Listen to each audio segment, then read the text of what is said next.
If you want to leave a comment on this video, here's how. Follow the link in the description to our blog and leave a comment there. All you have to do is make a fandom account and you're good to go. You can also follow the link to our tweet at TTTECradio and reply to that. We can't wait to hear your thoughts. Hello everybody, this is Rudy Productions, aka Dustin, and here with me is my guest host Roman. Hello everybody. And welcome to Trackplan Banter, our second episode. This time we are going to be talking about bridges and elevation. Before we get started on that though, Roman, can you tell me a little bit about your layout building style when it comes to layout building? So I'd say typically what I do when I build a layout is I don't see most people, or not most people, but a lot of people usually they like start with a big destination, like for example Knapford Station or Tin the Sheds or whatnot. Usually I don't do that. I just start with whatever, like I guess what interests me at when I'm about to build the layout. So like I know in times past I've started with things as minuscule as like, I don't know, Boulder Mountain, and then other times I have done like Tin the Sheds, but it just depends on what's my interest at the time. And then another thing I like to do is I like to build up, and I like to build like in. I like to make tight layouts. I mean, sometimes it's on purpose, sometimes it's not. Yeah, I like a lot of making my layouts tight as well. So I feel that we have a lot similar. I think the main difference is that I typically go for I try and just plan my tracks out to the point where I could have like an express line to have like an implied main line. Some pseudo realism, but other than that, I think our building techniques seem to be pretty similar. So now that we've gotten that out of the way, with elevation specifically, there's a lot of elevation pieces throughout not just TWR but all of Thomas and just toy trains as general. It's kind of an easy thing to do. So unlike last episode, we're not going to go into every specific destination, but, some of the best and brightest and some of the more unique ones. And I think the best place to start this off is the granddaddy of all TWR bridges, the classic Archstone Bridge. So the Archstone Bridge is kind of a simple bridge, but it's been around since the beginning of TWR. Roman, what are your thoughts on the Archstone Bridge? It's pretty cool. One thing though that has always bothered me about the Archstone Bridge is how it's like you're only limited to the you can't see with a lot of other bridges you can, like for example the Sodor Bay Bridge, you don't have to have the ascending tracks on both sides. You can have it just as a constant bridge on either side, like connect to something else that's at the same level. But with the Archstone Bridge, you have to go up and then back down. You can't just go at that first level. So that's always bothered me a little bit about the Archstone Bridge. But I think I've gained. I just built a layout recently for the first time in a long time. I think I gained some more appreciation for the Archstone Bridge than usual because a lot of the time I have two lines that come together at like sort of a cross angle, but I only have two cross pieces. So I think that the Archstone Bridge is good in cases like that where you need to cross two tracks over one another. And another good thing about it is it saves you risers. Like you could just for example do the same thing with two pieces of ascending track and like a riser in between, but like then it's sort of a waste of ascending track and risers. Yeah, exactly. One thing that I found that made me like the Archstone Bridge a little bit more was that I managed to get it to cross two stretches of track. And it's a tight fit, and some of the bigger items don't exactly like going under it, but it was just nice because you see so many bridges that look like the Archstone Bridge, except they're road bridges in the TV series. So it was kind of nice to just have a bridge that went over stretch of main line, and it looked like something out of the TV series, despite being track instead of road. Yeah, that's Um, true. um, but yeah, it definitely looks nice. I just wish there were some road variants. If there was a road variant of the Archstone Bridge, that would be the most awesome bridge, probably for the roadway side of the range. Since there are so many different variants, I think my favorite one is the one that comes with the Boulder Mountain set. It's like brick, and then it has like, for some reason, like it has like metal support beams, and it has like vines on the side. It's really nice looking. Yeah, I haven't. I've never owned the Rusty and the Boulder set, so I have never seen it. So, but the only Archstone bridges I've ever owned are two of the classic, you know, uh, individually sold Archstone bridges. But yeah, moving on from that because there's not much to it. Probably the second most popular of the bridges is the Sodor Bay Bridge. And this is a bridge that I do not own, but I absolutely love. Like, it is definitely on my wish list. But it's just something about girder bridges just looks lovely. Um, and the fact that, you can line up so many bay bridges, front to back, side to side, and, they just look good. That and they're blue, so that probably puts a few extra pointers in my box anyway, because, just one of my more favorite colors. But they're definitely a fun bridge. Generic yet interesting. I have two Sodor Bay bridges, but the thing is, I see most people get like the pair that comes together, but I don't. I got one from the Day at the Work set and one from the Down by the Dock set. So like I have one that's clickety clack and one that's traction rail, and that's the thing is most people get them together. So at first I would just put like one on its own, and that's cool and all, but I think the best thing to do with them is to put them together because that's the coolest part. And I used to Yeah. something I used to do is I have the double wide old iron bridge, and then I have those two, and I used to have the double wide bridge, and then I have the two bay bridges connect to it, one on each line, so that way it'd be like a another double bridge, but I mean, not technically. Well, anyway, I think the only other thing I have to mention about the Bay Bridge is, what's nice is like, when I do layout placement, I try to recreate the island of Sodor to the best of my ability.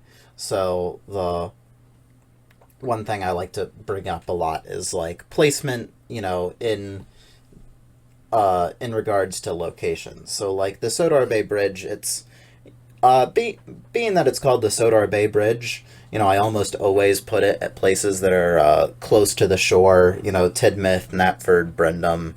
Um, I think I think the bay bridges they look really good next to the docks.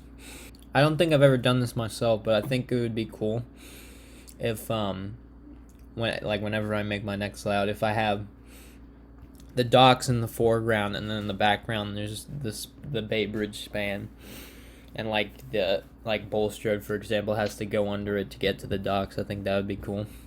yeah. That's actually a pretty cool concept. Oh, yeah, but the wonder of the Bay Bridge is just kind of that it's, it's generic enough that, you could, put it anywhere on the island and at multiple places even. But you can also put them all together and make one big, beautiful bridge. Yeah. Um, and especially if you accumulate a significant amount of them, you could really make a long bridge. Shining time. Then there's also bridges like the double old iron, the double wide old iron bridge, which is, cool because it's basically the Bay Bridge but with a second line and a different color. And I think it kind of fits, the same criteria we've kind of already said for the Bay Bridge, except it has two lines. Now, I'm not sure how easy it is to connect two front to back because, I've never even owned one old iron bridge, nonetheless two. So I'm just based off of memory. I'm not sure, because some items you can connect back to back, and then other items they can't do that because they have like a ledge poking out or something. And I'm just not sure if the double wide is one of. I'm not sure myself, but like, because the thing is, the double wide bridge that I have, it was like I got it used, and the seller, like on the front end with the mail connectors, it has one of those little ledge things poking out, just like a bay bridge, and I can't take it off, but I don't know if like they glued it in or if they didn't glue it in. I'm not sure. And then the back side with the female connectors, it doesn't have a ledge piece, but the seller gave me like these two generic block pieces that I always put on that side that the track just rests on. So I'm not sure. Like given the double wide bridge I have, I could connect to if I had another one, but I'm not sure if you can do that with a normal one. Yeah, that might be one of those instances where you'd have to butcher an item to get something cool out of it, and at that point, it's just not worth it. Yeah. For now, I want to kind of depart from just the we talk about we bring up a bridge and talk about it for a little bit, because there's so much more to bridges than that. Because we have just risers and track, so it's so easy to build your own elevated sections. And now, what I like to do when I build my elevated sections is basically go as crazy as possible. Oh yeah, definitely. Because I like high levels. I like tracks crossing over each other, which isn't very realistic, but you know what? Sue me. I'm gonna build my layouts however the heck I want. One of the most awesome pieces for doing this sort of stuff with is the stacking risers, because for one, like in just your normal pack of stacking risers, you get two just normal stacking risers with just like a straight piece of track on them, and then a crossing piece. And the fun that can be had with that. I know I've made some pretty crazy combinations, stacking all three on top of each other and, spitting out tracks in every which way. They're just really fun and really convenient, and they really look nice, too. Yeah, especially when you have a whole stack of them. Yeah. And I recently picked up a couple more of them, of the normal ones. So, of course, that's cool because you can always, for one, you could just have like a long line of, straight pieces with stacking risers in between, which would be boring, but, satisfying. It would look satisfying. Or you could, stack it all up on top of each other and, have a whole bunch of crazy up and downs and stuff. I like to have one line go one direction and then have another riser stacked on top with a line going the opposite direction, because I personally don't own the stacking riser 3-pack. The only stacking risers I have I got from sets. Like I got all three of them from figure 8 sets. I got one from this coal loader set that came with a green coal hopper, another one that came with a crane, an orange crane, and then the third one came from that battery powered Thomas set with the top and hat. So I don't have any of the red normal ones, but yeah, my first pack was just the 3-pack, and then after that I just bought a few used at a train show. So I'm kind of excited to get to use them.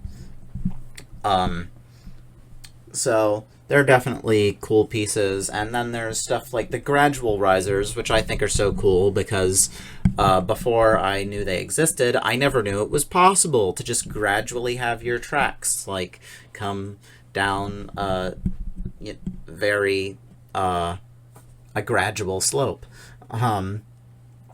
So those are just cool because it's not something you see often in TWR.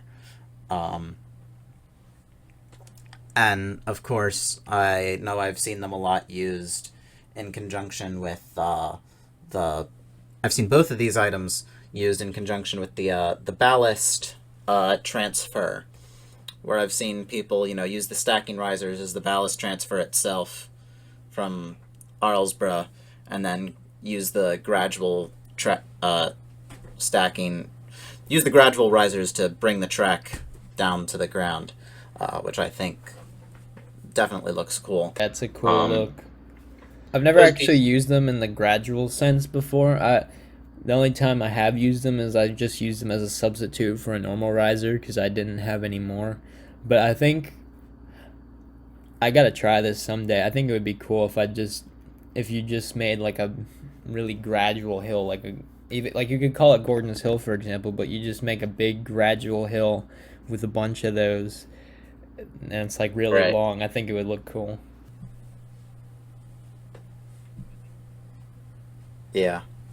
Or what one could do is have the straight stretches of Gordon's Hill be represented with ascending tracks, but then how in the classic TV series, there's that straight stretch, and then at the bottom, it curves, it has an S curve. Yeah. And if that S curve was done with the gradual risers, and then you had an ascending track, you did the curve, and then you came down with another ascending track, another curve, and then another ascending track.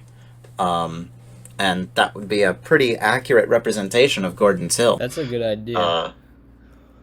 Yeah, I've never thought about that. I know the reason that I even bought the gradual risers, other than just the fact that they were cool, is because I'm designing this set for Vicarstown, and the idea is at the sheds where there's the turntable, there's a gradual track that goes down under the main line to get to the goods yard.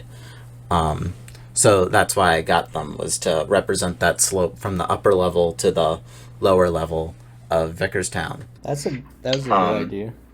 Going on with more bridge stuff. We talked about Gordon's Hill, so let's talk about the mountain tunnel, which is definitely one of the grandest of the TWR items, and when I use it in layouts, I typically use it as Gordon's Hill because it's kind of the best I've got without using up a whole bunch of ascending tracks. But it's really not Gordon's Hill. Gordon's Hill doesn't have a red bridge up top, and it doesn't have two tracks cutting right through it perpendicularly. But who really cares?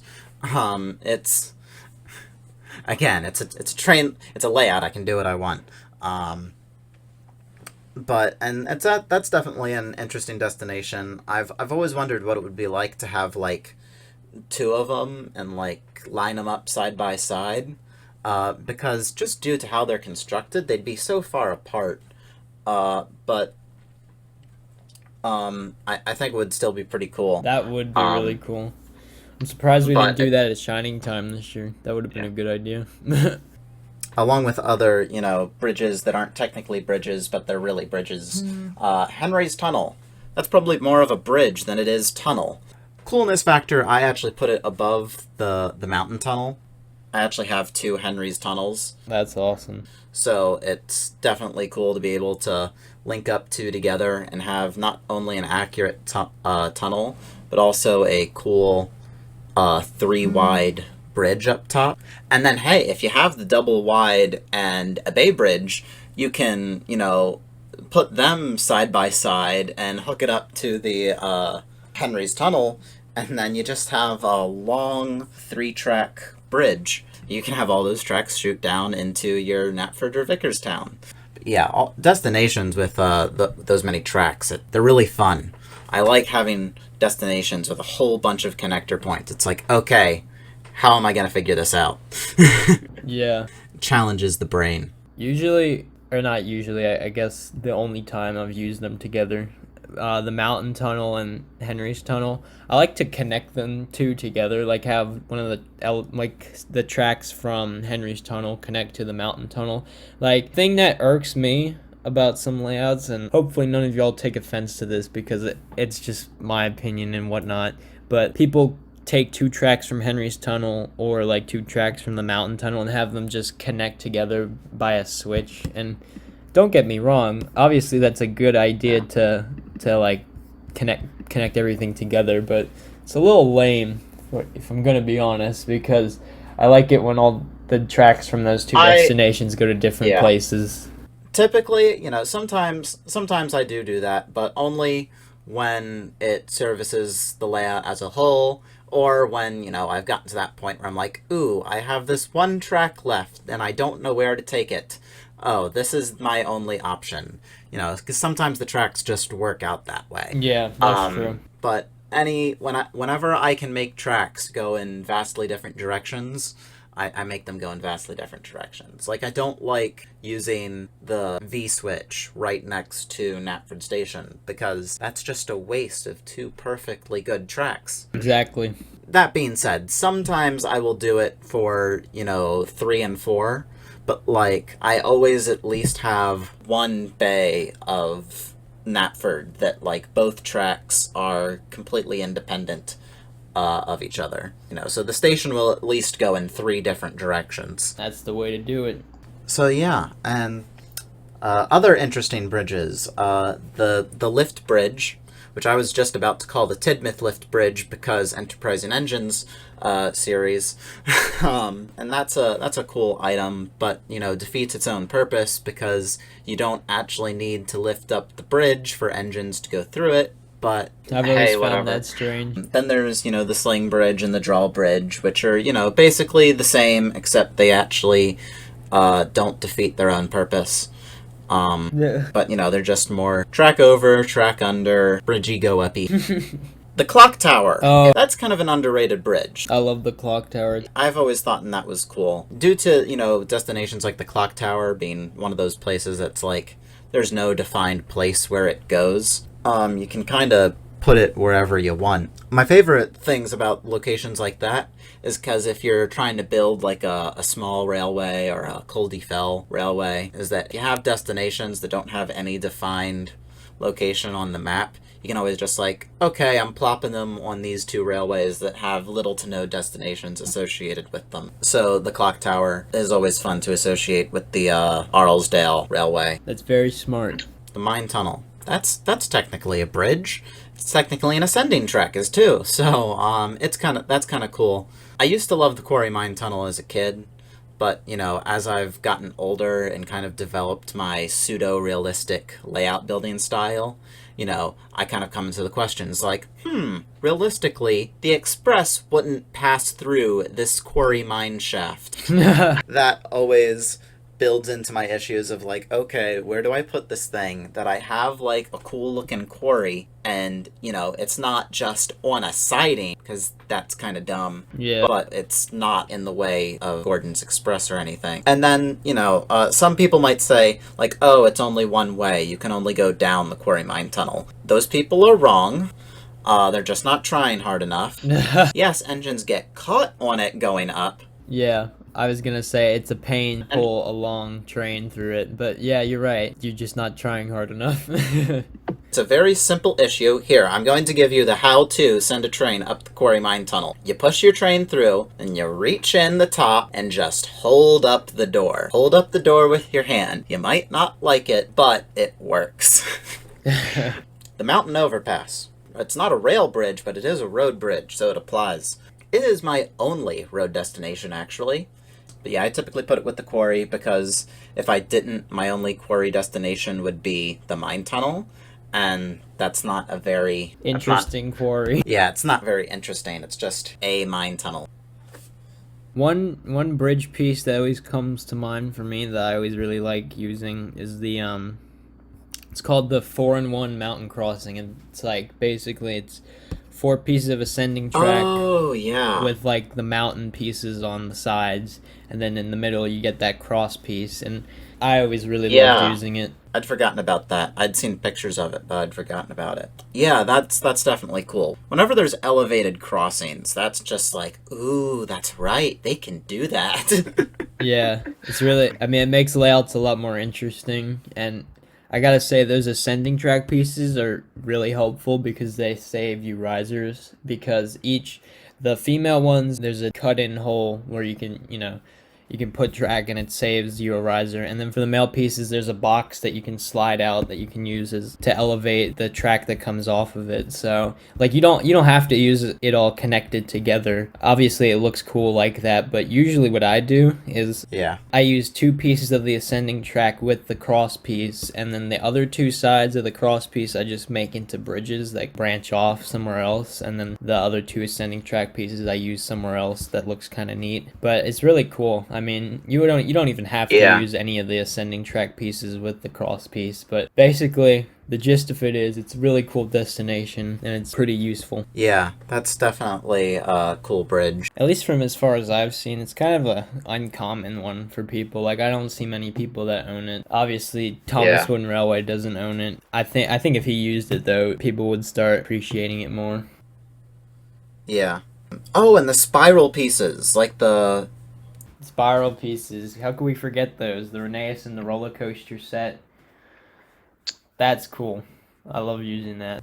yeah, that set is definitely a cool one. Cause spirals are they're cool. The one thing I've always liked about like the Tomy stuff is it's so easy to make spirals with that. It's kind of built into their riser system where it can stack tracks on top of each other so well. So yeah, it's a cool setup, definitely. Awesome for a Coldy Fell layout or a Skarloey Railway layout. You know, if you want to have high and twisty mountains represented. Trying to get more road bridges in. There's the Tool Booth Bridge. That's an interesting piece. Though it's one of those pieces where I'm like, okay, but where would I put it? It's kind of a tricky piece to incorporate. Yeah. Oh, we haven't even discussed any of the versions of the suspension bridge. This is a good one to end off on, because there have been a few suspension bridges, even before the suspension bridge was a location in the show. First was the old style one where it had the flexible tracks that like dip down and then back up. It was always pretty cool. I always saw it in videos, but I never had it myself. But it looks really cool, and I like how there's a little tunnel piece in the middle that you can place a track in between. I like that. Yeah, it's just so cool looking and so unique. I always love it when merchandise brand would introduce kind of like a brand new location, like has no relevance to the show or anything, but it feels like something that would be on Sodor, so we accept it, and it kind of just adds to the island. Because you know, when I lay out build, I try and create my version of the island of Sodor, and I love when I get these little additions to it. So you know, of course, then there's the collapsing suspension bridge, which is cool in its own right. It collapses, little gimmicky, but you know, gimmicks aren't bad when they're done right. I've never owned either of the suspension bridges, but I think if I own the collapsing suspension bridge, I think what I would do with it is, one, I would not put a track underneath it, unlike under other bridges. It kind of always bothers me when I see tracks going under the collapsing suspension bridge. It feels like it's defeating the purpose of the suspension bridge as a location and the gimmick of it being able to collapse. Yeah. But, you know, do what you want with your layouts. Who are we to tell you what to do? I think I would But put yeah, the suspension bridge near the mountain tunnel to continue with the mountainy feel. Oh, yeah. One thing I think would be really cool is if, you know, you have like this big sprawling layout and you have like, you know, just one consistent bridge that like, you know, leaps from destination to destination, and you basically have an elevated track across the entire island. I think that would be pretty awesome. Yeah, because I kind of mentioned before how I like to have like a two-way main line on my layouts. And so it would be cool if like that's, you know, you have that main line, but then you also have like this elevated bridge that basically does the same job as the main line, acts as an express route between one side of the layout and the other. You know, it's elevated, so it's cool. But yeah, I think at this point we've kind of said all there is to say about bridges. Since I didn't go over this last episode, we have guest hosts every new episode, so there should be a Google form link in the description below. Fill that out if you want to appear on Trackplan Banter. And all that being said, this has been Rudy Productions, aka Dustin, and my guest host Roman. Thanks for coming on, my dude. Hope to maybe have you again. This has been a Trackplan Banter. See y'all later, everyone. Bye bye.